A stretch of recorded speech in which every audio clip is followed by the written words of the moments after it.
Oi pessoal, tudo bem com vocês? Espero que sim. No vídeo de hoje a gente vai conversar um pouquinho sobre fundos imobiliários e eu vou te mostrar como montar a melhor carteira de fundos imobiliários, começando com R$1.000. O melhor de tudo é que você fazendo isso, em algum tempo você vai garantir R$1.000 caindo todos os meses na sua conta, certo? E esse vídeo aqui tá repartido, tá dividido em 4 partes. A primeira parte eu vou te mostrar alguns erros que os investidores iniciantes cometem quando vão começar a investir em fundos imobiliários. A segunda parte eu vou mostrar quantos fundos imobiliários você deve ter em carteira. Na outra parte vou mostrar quais os melhores setores para investir, quais os melhores fundos imobiliários de cada setor e, por fim, vamos estruturar aqui uma carteira de fundos imobiliários e também depois eu vou te mostrar como você continua investindo todos os meses, porque o iniciante ele compra ali alguns fundos imobiliários e no mês seguinte ele já não sabe onde vai investir e eu vou te orientar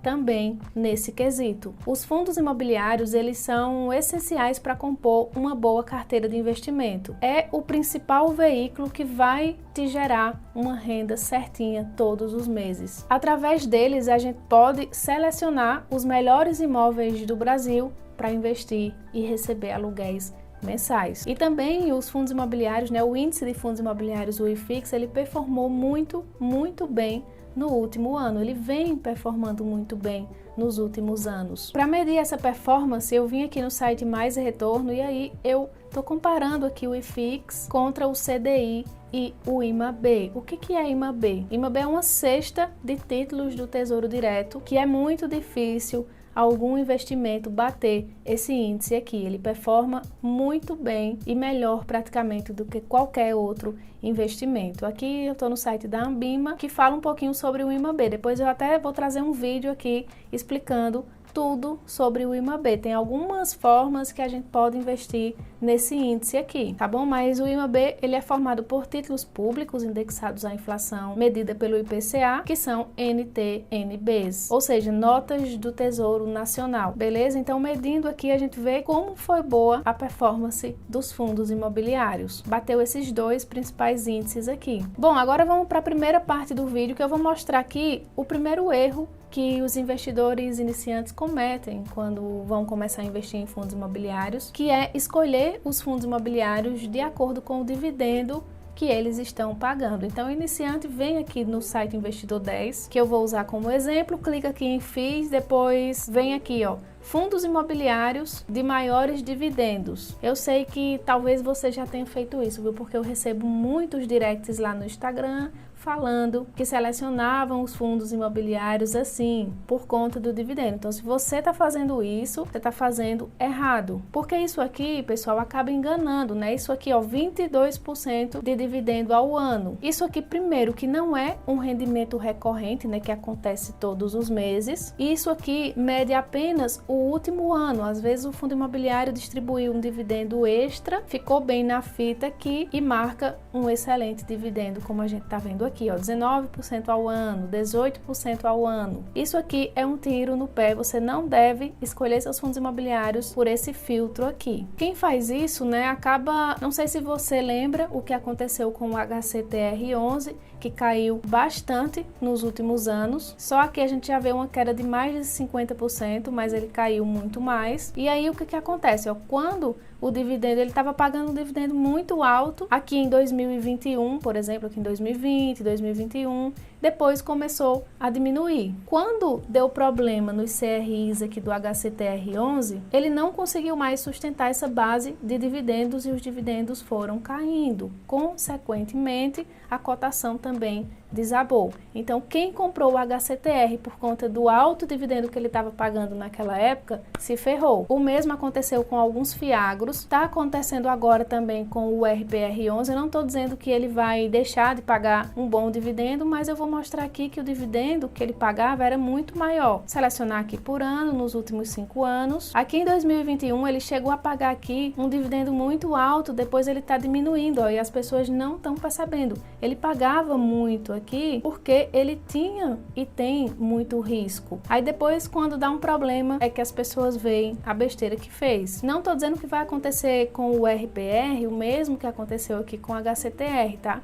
Mas ele pode sim passar por algumas inadimplências. Tudo bem, Itonilda, já entendi, mas como é que eu vejo que existe a possibilidade de dar erro em algum fundo imobiliário? Primeira dica de todas é que se o fundo imobiliário está pagando mais de 13% ao ano, desconfie e corra longe. Porque se ele está entregando um rendimento tão alto assim, significa que ele está se arriscando mais do que deveria para conseguir retornar esse dividendo alto. E vou te dar uma dica para você olhar no relatório gerencial. Eu estou aqui no HCTR, por exemplo. Aqui embaixo no Status Invest tem como você baixar o relatório gerencial. Aqui embaixo, o relatório gerencial, só clicar aqui em abrir, eu já tô com ele aberto aqui. E eu vou te dar uma dica do que você precisa ficar de olho aí nos seus fundos imobiliários. Baixa um pouquinho aqui. Aqui nos CRIs pulverizados, a gente já vê que tem um CRI aqui, Circuito de Compras, que a porcentagem do PL tá 6,75. Tudo bem, não tá nada tão alto assim. O que é a porcentagem do PL? É o dinheiro que o fundo imobiliário emprestou para esse CRI aqui. Então, por exemplo, 6,75% de todo o dinheiro do HCTR está nesse circuito de compras aqui, em apenas um CRI. Se a gente for baixando mais um pouquinho aqui, aqui mais embaixo tem outro CRI do segmento horteleiro, que tem 10,17% do PL do HCTR. Significa que 10% de todo o dinheiro dele está emprestado para esse CRI aqui. Se der um problema nesse CRI, como já deu problema em alguns outros CRIs do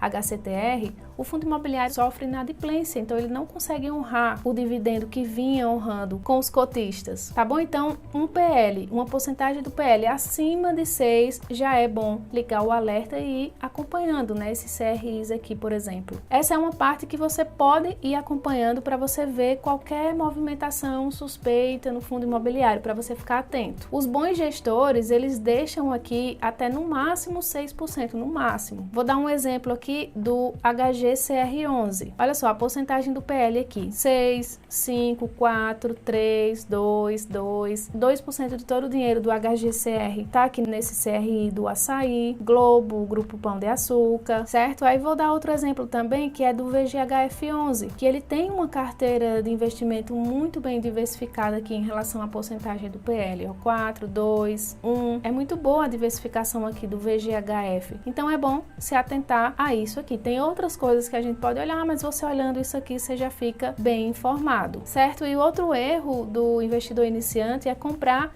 fundo imobiliário muito mais caro do que realmente ele vale, ou seja, com o PVP muito acima de 1. PVP nada mais é do que o valor do fundo imobiliário. Então imagina que você tem uma casa aí que custa 100 mil reais, ela foi avaliada em 100 mil reais, mas tem um louco aí que quer pagar 120 mil. Então, nesse caso aqui, o PVP do seu imóvel estaria 1,2. Já é um PVP alto. E em fundos imobiliários é bom que a gente se atente a isso para não estar pagando muito caro no fundo imobiliário. LVBI11, vamos ver quanto está o PVP dele aqui, está 1. Pronto, isso significa que ele está sendo negociado no valor justo. Eu geralmente pago até 1,05 de PVP, seja em fundo imobiliário de papel ou tijolo. Tem outras métricas também que a gente pode analisar um fundo imobiliário de tijolo, mas o básico é esse. Isso aqui que eu te falei já vai evitar que você faça besteira ao comprar os seus fundos imobiliários, beleza? Quantos fundos imobiliários devemos ter em carteira? Isso aqui é muito relativo, depende de quantos fundos imobiliários você consegue acompanhar mensalmente, mas existe um estudo que nos mostra esse número mágico, eu vou compartilhar ele aqui com vocês. Nessa parte do estudo, ela mostra a diferença aqui, né, em risco e quantidade de ativos. Nessa parte aqui, vertical, significa o risco. E nessa parte aqui, horizontal, significa a quantidade de ativos, ó, 2, 6, 10. Então, o que que acontece aqui? Quando você tem 2 ativos, 2 fundos imobiliários, o seu risco está aqui, ó, elevadíssimo. Se der algum problema no mercado, uma crise, sua carteira ela vai sofrer muito, ela vai cair mais do que uma carteira que esteja melhor diversificada. Quando você tem 6 fundos imobiliários, o seu risco ele já está aqui bem abaixo, ó. E quando você tem entre 6 e 10 ativos, sua carteira chega num bom nível de diversificação com um risco baixo. O que que isso quer dizer? Quer dizer que se você tiver entre 6 e 10 fundos imobiliários, ou tiver 40 fundos imobiliários, o risco para você será o mesmo. Ou seja, o fato de você ter 16, 20 fundos imobiliários não diminui mais o seu risco. O seu risco ele diminui até aqui, essa quantidade entre 6 e 10 fundos imobiliários. Eu já gostava da ideia de ter entre 6 e 8 fundos imobiliários. Mais do que 8 fundos imobiliários eu já enxergava um pequeno exagero, porque eu acompanho os meus fundos imobiliários mensalmente e eu não conseguiria acompanhar mais de 8 fundos imobiliários. Então agora a gente vai para a terceira parte do vídeo, que é quais os melhores setores para investir. Hoje a gente tem vários setores de fundos imobiliários. Se a gente vier aqui no Investidor 10 na parte de segmentos de fundos imobiliários, tem fundos imobiliários de logístico, lajes corporativas, shopping, fiagros, infraestrutura, híbridos, hospitalar, mas existem aqueles principais setores que são logístico, lajes corporativas, shoppings, híbridos, que são fundos imobiliários que têm, por exemplo, lajes corporativas e tem galpões logísticos. Então, esse fundo imobiliário ele é considerado híbrido. E renda urbana, esses são os principais setores de fundos imobiliários de tijolo. E aí vem a outra parte, que é fundo imobiliário de papel, que tem 3 segmentos principais: CRIs, fundos de fundos e agora, recentemente, aí nos últimos 3 anos, fiagros. Na parte de tijolo também tem hospitalar, de agência bancária, mas os principais são esses aqui. E uma carteira bem diversificada, muito bem diversificada, seria mais ou menos assim: 70% da sua carteira de fundo imobiliário em tijolo e 30% em papel. Dividindo em setores, ficaria mais ou menos assim: tijolo, separar aí uns 20% do dinheiro para investir no segmento logístico, de galpões logísticos, 10% em lajes corporativas, 10% no segmento de shoppings, 20% no segmento híbrido e 10% em renda urbana. O que seria renda urbana? Supermercados no geral, universidades, tem alguns que tem também hospitais, é renda urbana no geralzão. E na parte de papel, 10% em CRIs, 10% em fundos de fundos, que são fundos imobiliários que compram outros fundos imobiliários, e 10% em fiagro, se você quiser. Aí, Tonilda, eu não quero investir em fiagro, não tem problema, coloca 20% em CRIs. Eu não quero investir em fundo de fundo, então não tem problema, coloca 30% em CRIs. Mas aqui é uma diversificação muito bem organizada que eu tô dando para vocês. Falando em ativos específicos, como ficaria aqui? Por exemplo, no setor logístico, tem vários fundos imobiliários do setor logístico, você pode escolher 1 ou 2. Falando em ativos específicos, poderia ficar mais ou menos assim, ó. Você pode escolher para compor sua carteira alguns fundos imobiliários do setor logístico, que tem os principais aí, como por exemplo, HGLG, LVBI, XPLG, BTLG. Escolhendo 1 ou 2 desses já está ótimo, porque aqui são os melhores fundos de logística. Lajes corporativas, tem o PVBI, tem o HGRE, tem o JSRE. Na parte de shoppings, tem o MOL 11, XPML, tem o VISC 11. Híbrido, tem o KNRI e o ALZR 11, são 2 fundos imobiliários muito bons. Renda urbana, tem 2 muito bons também, que é o HGRU e o TRXF11. E na parte de papel, na parte de CRIs, tem o MXRF, o KNSC, o HGCR. Fundos de fundos, tem o RBRF, HFOF11. E na parte de fiagro, temos o KNCA11 e o SNAG11. Esses aqui são exemplos de fundos imobiliários. Agora, vamos montar a nossa carteira com 8 fundos imobiliários e com R$1.000. Vou mostrar os fundos imobiliários que eu escolhi para representar essa carteira fictícia. Como eu vou investir R$1.000, então 70% vai ficar em tijolo, então R$700 vai para tijolo. E aí na parte de tijolo eu escolhi esses fundos imobiliários: o LVBI 11, uma cota dele, que está custando R$117, o PVBI 11, 2 cotas dele, cada uma está custando R$96, o MOL 11, que é um fundo imobiliário de shopping, uma cota dele, R$113, KNRI 11, que é um fundo imobiliário híbrido, R$160 uma cota, e o HGRU, R$129 uma cota. Isso aqui dá em média R$700. Então na parte de papel eu escolhi 3 fundos imobiliários: o KNSC 11, uma cota dele está custando R$9, então eu coloquei aqui 13 cotas. Na parte de fundo escolhi o RBRF 11, uma cota dele está custando R$ 79,00. E na parte de Fiagro, coloquei aqui uma cota do KNCA11. Fazendo uma média aqui dessas compras fictícias dessa carteira aqui, vai dar R$ 1.000. Lembrando, pessoal, que isso aqui não é recomendação de investimento diretamente para você. Eu escolhi, por exemplo, o